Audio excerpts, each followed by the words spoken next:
Everybody was kung fu fighting at the box office this weekend. The fourth installment of the Kung Fu Panda cinematic series, starring Jack Black as the titular ass-kicking Ursine, opened with $58.3 million domestically, as per Comscore.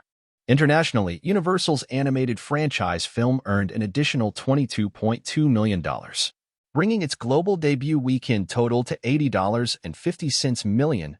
After three death-defying adventures defeating world-class villains with his unmatched courage and mad martial arts skills, the Dragon Warrior, Black, is called upon by destiny to give it a rest already. More specifically, he's tapped to become the spiritual leader of the Valley of Peace. But before he can assume his new lofty position, he needs to quickly find and train a new Dragon Warrior.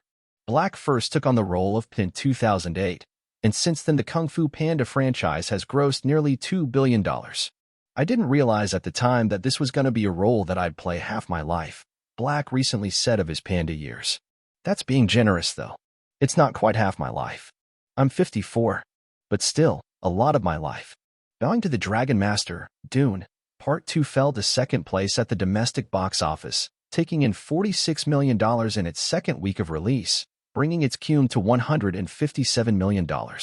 Internationally, however, the sequel to the 2021 sci-fi epic maintained its spot atop the box office with $81 million this weekend.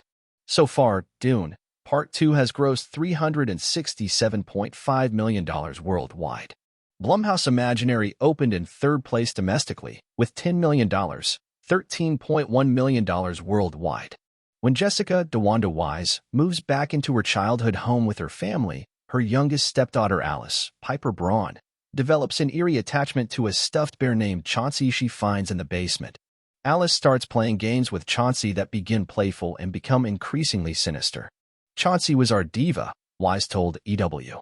There always needs to be one, and Chauncey was it.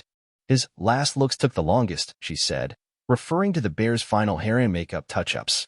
Rounding out the top 5 at the weekend box office, Cabrini, from Sound of Freedom director Alejandro Monteverdi, opened in fourth place with $7.6 million, while in its fourth week of release, the biopic Bob Marley, One Love earned $4.1 million, bringing its domestic total to $89.3 million, $160.5 million worldwide.